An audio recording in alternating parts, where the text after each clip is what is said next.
Hello friends, राजा yes academy में आपका स्वागत है। आज मैं विज्ञान से संबंधित कुछ ऐसे प्रश्न के बारे में बताने जा रहा हूं जो कि railway NTPC, Bihar SSC, BPSC से लेकर सभी राज्य स्तरीय विशेष परीक्षाओं में पूछे जाने वाला महत्वपूर्ण प्रश्न है। अगर आप मेरे चैनल पर नए हैं तो सब्सक्राइब कर लें और बेल आइकन दबा दें ताकि सभी नोटिफिकेशन आपको मिलता रहे। तो चलिए, आज का पहला प्रश्न है, सामान्य व्यक्ति का अनुशीलक रक्तदाब कितना होता है। तो सामान्य व्यक्ति का अनुशीलक जो रक्तदाब होता है वह कितना होता है। इसका सही आंसर हो जाएगा 80 मिमी यानी मिलीमीटर पारे के। अगला प्रश्न है, श्वेत प्रकाश के प्रिज्म द्वारा बने वर्णक्रम में किस रंग का विचलन सबसे अधिक होता है। इन श्वेत प्रकाश के प्रिज्म द्वारा बने जो वर्णक्रम होता है उस वर्णक्रम के रंग में किसका रंग सबसे अधिक विचलन वाला होता है। इसका सही आंसर हो जाएगा बैगनी रंग का। अगला प्रश्न है, कैलोमल क्या है। इसका सही आंसर हो जाएगा मर्क्यूरस क्लोराइड, यानी कि कैलोमल जो है वह मर्क्यूरस से क्लोराइड है। अगला प्रश्न है, सिंदूर का रासायनिक नाम क्या है। इसका सही आंसर हो जाएगा मर्क्यूरिक सल्फाइड, जिसका सूत्र होता है HGS, यानी कि सिंदूर का रासायनिक नाम जो है वह मर्क्यूरिक सल्फाइड है।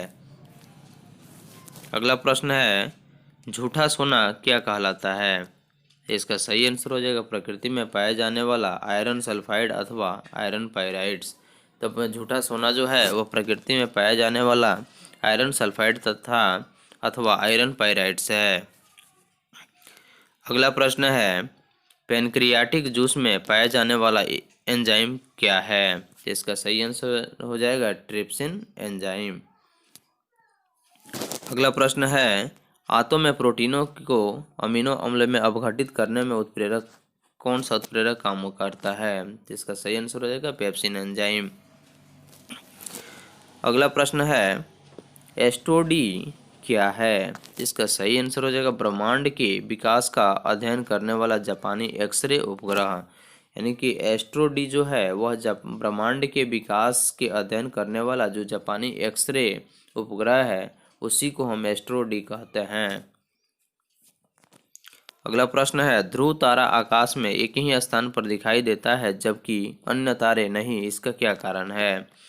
तो ध्रुव तारा आकाश में एक ही स्थान पर हमेशा दिखाई देता है जबकि अन्य तारे अलग अलग जगहों पर टिमटिमाते हुए नजर आते हैं, इसका मुख्य कारण क्या है। तो इसका सही आंसर हो जाएगा ध्रुव तारा का पृथ्वी के घूर्णन अक्ष की दिशा में स्थित होना, यानी कि ध्रुव तारा जो है वो पृथ्वी के घूर्णन अक्ष की दिशा में स्थित है, इसलिए ध्रुव तारा आकाश में हमेशा एक ही स्थान पर दिखाई देता है जबकि अन्य तारे अलग अलग टिमटिमाते नजर आते हैं।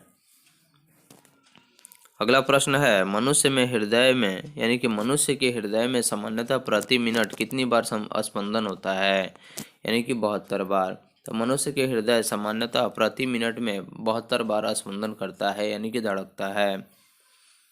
अगला प्रश्न है, स्फिग्नोमैनोमीटर नामक यंत्र से क्या नापते हैं।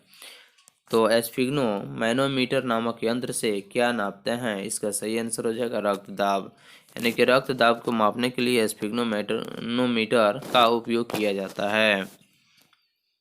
अगला प्रश्न है, सन 1902 में कार्ल लैंडस्टीनर ने किसकी खोज की थी।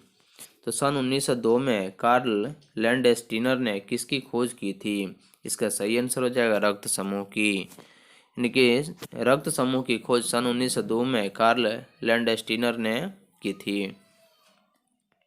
अगला प्रश्न है, समुद्र का जल नीला क्यों दिखाई देता है। समुद्र का जो जल है वह नीला क्यों दिखाई देता है। इसका सही आंसर हो जाएगा जल के कणों द्वारा प्रकाश के प्रकीर्णन के कारण, यानी कि जल के कणों द्वारा प्रकाश के प्रकीर्णन होने के कारण ही समुद्र का जल जो होता है वह नीला रंग का दिखाई पड़ता है।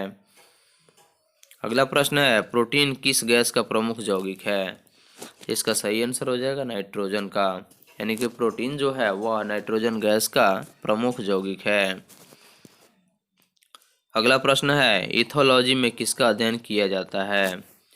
इथोलॉजी में किसका अध्ययन किया जाता है। इसका सही आंसर हो जाएगा जानवरों के व्यवहार का अध्ययन उनके सामान्य वातावरण में, यानी कि जानवरों के व्यवहार का अध्ययन उनके सामान्य वातावरण में इथोलॉजी के माध्यम से अध्ययन किया जाता है, यानी कि उससे इथोलॉजी के माध्यम से ही जानवरों में होने वाले परिवर्तन के बारे में जानकारी प्राप्त होती है। अगला प्रश्न है, नोबेल पुरस्कार से सम्मानित होने वाला विश्व की प्रथम महिला विज्ञान के क्षेत्र की थी, यानी कि वह कौन थी। यानी कि नोबेल पुरस्कार से सम्मानित होने वाले विश्व की प्रथम जो महिला थी वह विज्ञान के किस क्षेत्र से थी। तो इसका सही आंसर हो जाएगा मैडम क्यूरी 1930 में, जो कि भौतिक विज्ञान के संबंध में यानी कि भौतिक विज्ञान के क्षेत्र से थी। अगला प्रश्न है, पानी में सुई तो डूब जाती है जबकि भारी भारी समुद्री जहाज तैरते रहते हैं, इसका क्या कारण है। यानी कि पानी में सुई डूब जाती है और भारी वाहन यानी कि जो समुद्री जहाज जो है पानी में तैरते नजर आते हैं, इसका मुख्य कारण क्या है। तो इसका सही आंसर हो जाएगा, जहाज के डूबते हुए भाग से हटाए गए पानी का भार सारे जहाज के बराबर होती है, इसलिए वह प्लवन करता है और सुई के द्वारा हटाए गए पानी का जो भार होता है वह सुई के भार से कम होता है, जिससे सुई पानी में डूब जाती है और जहाज पानी में तैरते रहता है। अगला प्रश्न है, भारत का स्वदेशी यानी स्वदेश निर्मित दूसरी पीढ़ी का पहला उपग्रह कौन सा है। तो भारत का स्वदेश निर्मित यानी कि भारत में ही स्थित है, यानी कि भारत में स्थित होने वाले स्वदेशी निर्मित जो उपग्रह है, जो दूसरी पीढ़ी का पहला उपग्रह है वह कौन सा है। इसका सही आंसर हो जाएगा इनसेट 2A। अगला प्रश्न है, सूरज के प्रकाश की सहायता से शरीर में किस विटामिन का निर्माण होता है। इसका सही आंसर हो जाएगा विटामिन डी। तो सूरज के प्रकाश से हमें विटामिन डी की प्राप्ति होती है। अगला प्रश्न है, हैली पूछल तारा प्रति कितने वर्ष बाद दिखाई पड़ता है। इसका सही आंसर हो जाएगा 76 वर्ष। तो हैली पूछल तारा जो है वो प्रत्येक वर्ष नहीं बल्कि प्रति 76 वर्ष के बाद में दिखाई पड़ता है।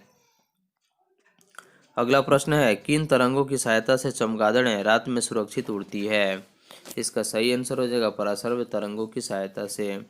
तो पराश्रव्य तरंगों की सहायता से ही रात में चमगादड़ जो है वह सुरक्षित उड़ती है।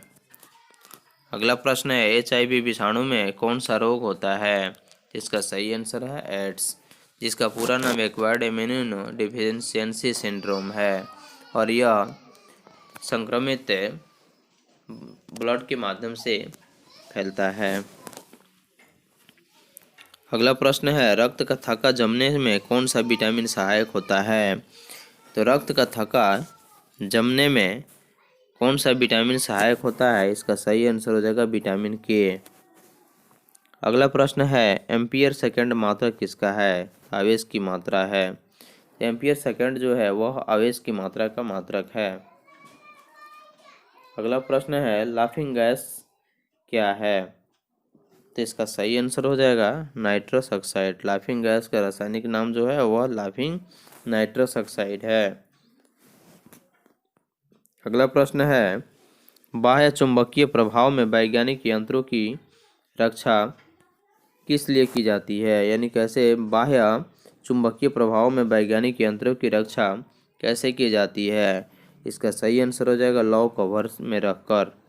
यानी कि लौ मतलब लोहे के कवर में रख करके ही बाह्य चुंबकीय प्रभावों से वैज्ञानिक यंत्रों की रक्षा की जाती है।